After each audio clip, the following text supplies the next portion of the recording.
And these things about you, young unmarried ladies, hide these informations from any man you are dating. Even if the person already wants to marry you, do not at any point share these informations with him.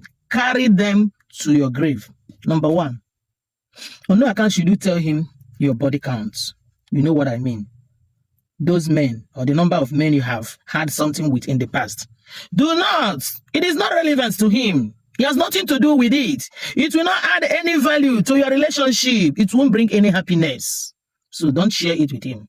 Number two, do not tell him the story of the heartbreak you had. That man that dumped you, what he did to you, what you suffered in his hand. I mean, in your previous relationship. Never share what you suffered there with him. It will add no value to your relationship. It will rather make him to see himself as your savior. He came to save you, to mend your wounded hearts. It will further make him to feel that he is doing a favor for you. So keep that information to yourself. Number three, do not let him know that your family members are not fully in support of your marriage to him. That is, if you have decided to marry him, do not share whatever your family said against him with him. On no account should you let him know that your family members have warned you not to have anything to do with him. That your family members warned you that whatever you see in this marriage, you should bear, you shouldn't involve them. Do not allow the man to know about these things, because if he is not a good man, he will definitely use that against you in future. You see this thing called marriage. It is not always sweet. It is not always flowing like a river. No, sometimes there will be a blockage. Sometimes there will be problems. Sometimes it will be bitter. And at that time, that problem arises between the two of you. He will use it against you. You don't know the person he is. You are just seeing him on the face value. You don't know the in-depth of the man you're about to marry. So do not share such information with him. Knowing fully well that you have nowhere to go back to. He might be dealing with you, knowing fully well that nobody will come to your rescue. Knowing fully well that your family told you, they told you not to enter into that they won't come to your rescue. So keep that information about your family's differences with you. Keep it away from him. No matter how much he loves you or you love him, do not tell him how you are living in your father's house. Those quarrels, those misunderstandings between your dad and your mom, you have no reason to share them with your husband, because when the two of you will have issues, he will use it against you. Like mother, like daughter, or like father, like daughter. I know this is the way you people are living in your home. This every time you are quarreling, you are fighting. You have now carried it into my home. He will use it against you, baby girl. So wisen up. On no account should you let him know those attitudes, bad attitudes of your younger ones. Do not share it with your boyfriend or your fiancé or even your husband. Hide some things, keep some things to yourself, because that will make him not to allow your siblings to visit you.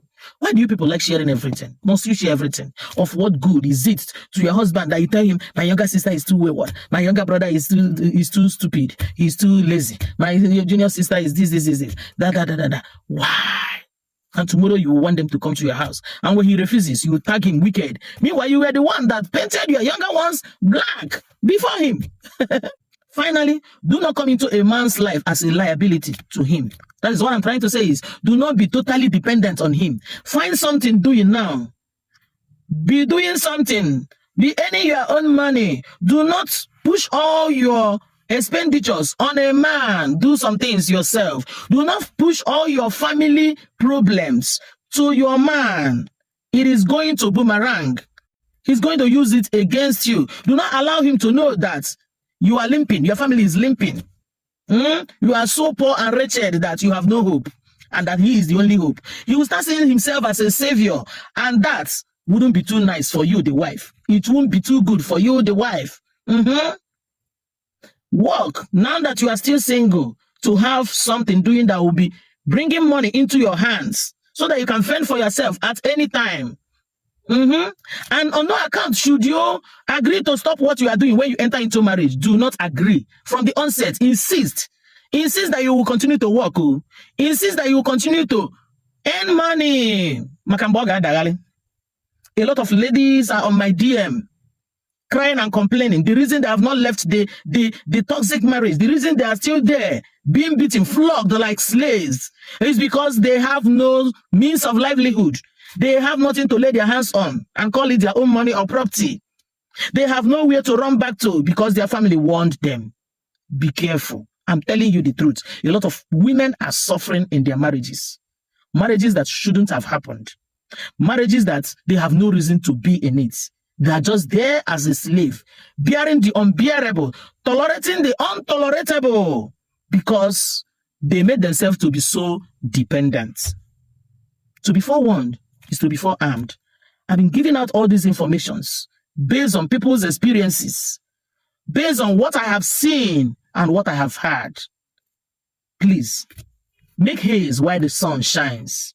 1 million called in so that when you enter into marriage, you will remain there, suffering and weeping and having no escape routes. Stay a person engineer.